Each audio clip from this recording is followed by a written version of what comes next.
सच है कि पूजा मेरी जिंदगी की पहली और आखिरी ख्वाहिश थी, मगर मैं इसे पा न सका। मेरे हालात गर्दिश में थे।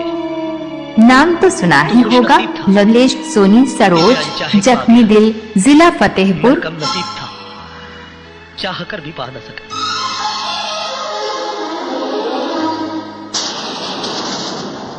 तू दिल तोड़लू हमार,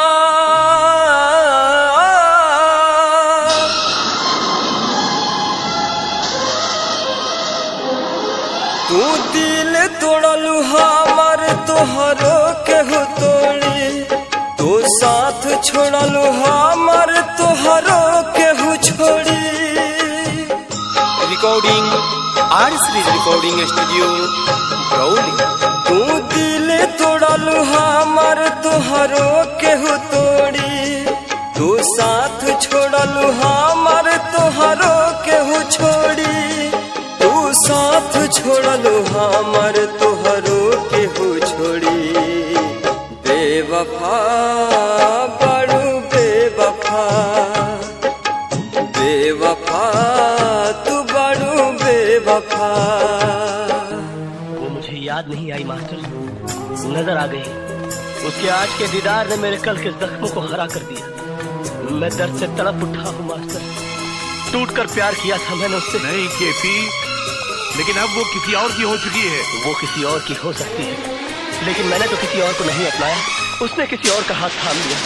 खुश न रहबू दोसरा के साथ में, कैल रहुआ हाथ धके हाथ में। Recording R series recording studio Brauli. खुश न रहबू दोसरा के साथ में, कैल रहुआ हाथ धके हाथ में।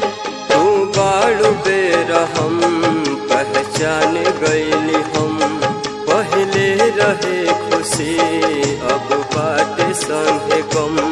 तू दिल तोड़बू हमार, तोहरो केहू तोड़ी, तू साथ छोड़बू हमार, तोहरो केहू छोड़ी, तू साथ छोड़बू हमार, तोहरो केहू छोड़ी। बेवफा बड़ू बेवफा, बेवफा तू बड़ू बेवफा।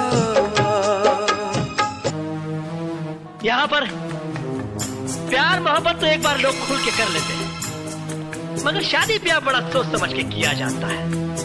जात पात, ऊंच नीच, पीढ़ी सीढ़ी, खानदान पानदान, संस्कार काल। हम हर खुशी तो पे कुर्बान कैनी हो, जिंदगी के सुबह शाम तो हर नाम कैनी हो।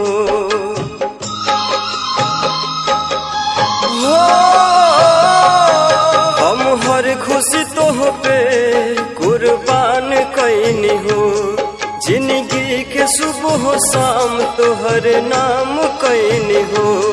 हो जैब तू कठोर एहसास न रहे, हो जैब पराई विश्वास न रहे। तू दिल तोड़लू हमार, तोहरो केहू तोड़ी, तू साथ छोड़लू हमार, तोहरो केहू छोड़ी, तू साथ छोड़लू हमार, तोहरो केहू छोड़ी। बेवफा बड़ू बेवफा, बेवफा तू बड़ू बेवफा। दुनिया सच्चाई का सबूत मांगती है, और सच्चाई साबित करने के लिए और कोई रास्ता नहीं था।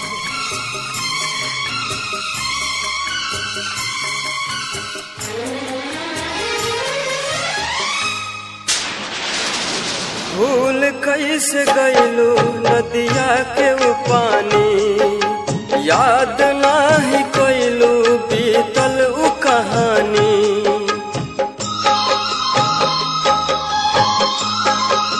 हो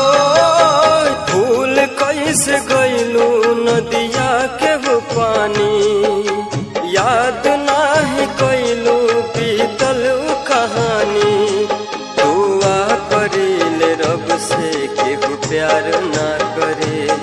अनरजीत पप्पू मुन्ना अब आह रोज भरे। तू दिल तोड़लू हमर तोहरो केहू तोड़ी। तू साथ छोड़लू हमर तोहरो केहू छोड़ी। तू साथ छोड़लू हमर तोहरो केहू छोड़ी। बेवफा बड़ू बेवफा, बेवफा बड़ू बेवफा। नाम तो सुना ही होगा लवलेश सोनी सरोज, जख्मी दिल, जिला फतेहपुर।